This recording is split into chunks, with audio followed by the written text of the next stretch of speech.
Hello everyone, Big Rhett 310 here again with a double video. I did a video yesterday on Swagger versus Sheamus. The video was very short, and I repeated myself a lot because it was so short, and I'm not used to doing a video for only 5 minutes. And then I wanted to do a Big Bang review, but I thought that if I uploaded the Big Bang review, because I wanted to see the Big Bang immediately, if I uploaded that review first instead of the Swagger Sheamus video, no one would ever watch it. So in order for you guys to watch it, I'm going to make it a double video. And that means in order to hear me talk about mainstream wrestling, you're going to have to sit through an ROH video. Sorry. It'll be very quick. This is my Big Bang review. I spent the whole day watching. Let me just tell you, I think Go Fight Live is trash. People say it's just my computer, but I always have problems. I had problems replaying Final Battle. I had a shitload of problems replaying Big Bang. It would play for 5 minutes, and it would stop. Like I remember yesterday, they had 3 minutes of just the Go Fight Live symbol, and I would fast forward to get ahead of it. And whenever I fast forward, the thing would turn off. And it's now 9 o'clock. I spent the whole day trying to watch this show because it would turn off at various points, and I would get pissed off. It was really hard to do. But that's my computer. I heard everyone else tell me they had no problems whatsoever watching the show. So I recommend that right now, you go watch Big Bang if you haven't already. This show is excellent. This is better. I will say this is better than any WWE or TNA pay-per-view all of last year. I don't know if Big Bang was better than WrestleMania. I mean, WrestleMania kind of has that feel to it. But this was a very good show. I'm not going to talk too much about it. I'm just going to give quick thoughts. I thought the opener was pretty good between Shatter and Zack Salvation. Two NWA guys, including Shatter, their champion. I thought this was pretty good. I liked it. Basic stuff. Fun to watch, you know, nothing bad about it. Nothing much to talk about. 2.5. The Davey Richards Kenny King match is great. Really fun. 3 3/4 stars. I would go to the full 4.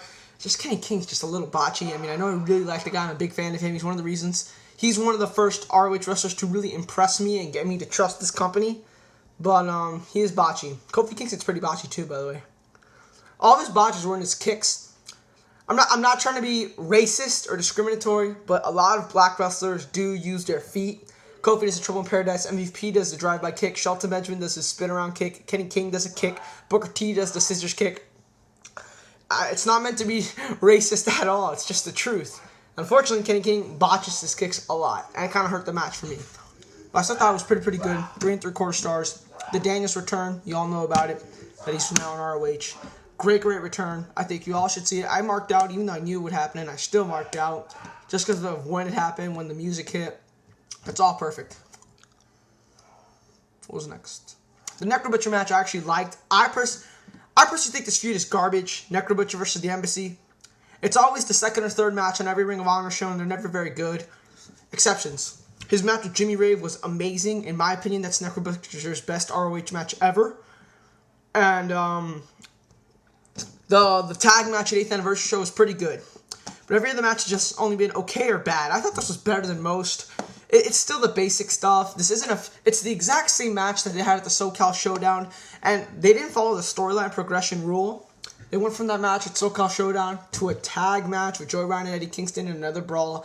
And then they went back down the continuum line into a match they've already had 2 months ago. Like, the feud had already progressed and they had the same exact match. I've always done feuds. Every match should be better or just as good or just as important as the match before it. Like, the stipulation-wise. Like, obviously, you can't go from a cage match and then the next month just have a no DQ match. It doesn't work that way. And I thought this didn't follow the line, but I still thought it was a pretty good little match. I gave it 2.5 stars. I kind of did enjoy it. Cassandro, Rhett, Titus was hilarious. It was supposed to be Cassandro versus Magno, but I think Lufisto was late. And they put Rhett Titus in here, and it was just great. Both, because Cassandro's gimmick is that he's a transvestite. Rhett Titus' gimmick is that he's the stud. Gets all the girl he wants, even though... And then the crowd jokes with him, saying he has a STD, saying he's a virgin. So the gimmicks intertwined perfectly, and it made for a great combination. I gave it 3 stars. I thought it was a lot of fun. It was really funny. It was a comedy match, and it had good wrestling. And Cassandro broke his leg, and still did a drop kick, and did a few other moves. Very, very impressive. If it didn't break its leg, the match would have gone a little longer. But still, the show was long enough already. 3 stars. Really liked it. Colt and Generico versus Steen and Corino. I really like this. I thought the match was pretty good. The aftermath was great with Generico finally beating up Steen and going crazy on everyone. I gave it 3 stars. It was everything it needed to be. Great storyline progression. We can finally see the Generico. They're gonna have these same guys are gonna have a Chicago street fight in the Chicago show. So if you live in the Chicago area and you watch my videos and you've never seen Ring of Honor before, I do recommend going to that show. They so far have Tyler Black versus Chris Hero and the Chicago street fight. And it looks like Generico and Steen can finally start their singles feud at Supercard of Honor 5. But this match was pretty good. I don't like when Colt Cabana said, Generico is back.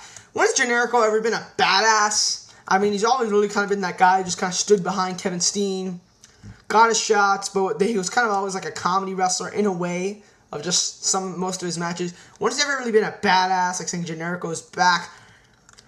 His match with Davey Richards is what he's done pretty much his entire career. That's how he portrays his gimmick. I've never seen him be this destroyer.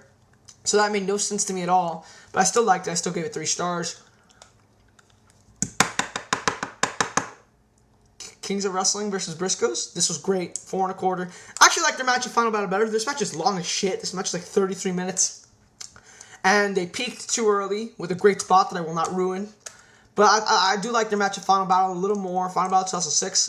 It was half as long as this. And I thought they did a lot more in a lot less time. This is still great though. 4 1/4 stars. I do recommend seeing this match. It is very fun to watch. Next we get the Triple Threat. This was amazing. 4.5 stars. Every bit as good as I thought it would be, and a little bit better. Some great, your basic, like I said, all Triple Threat matches have the almost exact same story throughout the match. Let me interrupt the bin. Let me work on. Let's double team this guy. Basic stuff they see in all Triple Threat matches. But this had just great action in it. Some amazing spots. I like how Roderick was eliminated first. Because that way in the future, after you saw the aftermath, in the future, you can have a Tyler Black versus Roderick Strong match, singles match. Whereas if Aries was eliminated first, you couldn't resolve the Black Aries rematch, and you would still have Black Roderick again. Well, why would Roderick need a rematch when he got his one-on-one match? So I really liked it. 4.5 stars. And the main event I thought was okay. I mean, I know I'm not going to crap on it too much. They just didn't do anything. It was just basic wrestling. Like I was telling Chase, I could see this stuff in FCW. It was hold after hold, headlock, leg scissors takeover, bulldog. Like your basic wrestling moves. What was so special? What was so lucha about this? I thought it was pretty good though. And, I mean, what am I saying? I thought it was okay. I just thought they could have done more to show how they were more lucha, more different. I gave it 2 stars. I thought 2 1/4. I thought it was still okay. It wasn't bad. But I know, even though it wasn't supposed to be the main event, they should have at least tried to put on something really special. Overall, I'd give the show an 8.75 out of 10. It's a really long show. It's like 4 hours long. But unless you skip through the intermission, which I did.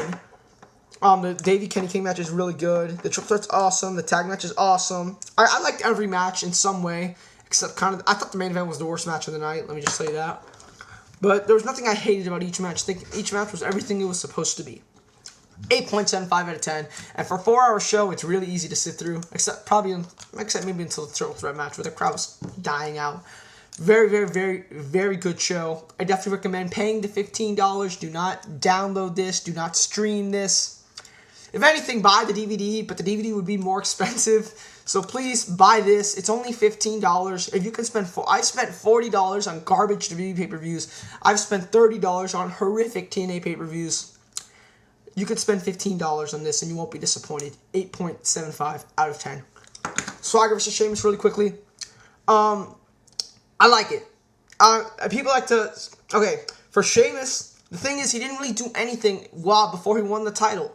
He was just kind of this dominant... He was still in the very early phase of his career where he would just beat up jobbers. He never really escalated into feuds, except maybe the thing with Goldust and Benjamin on ECW. So that push just came out of nowhere.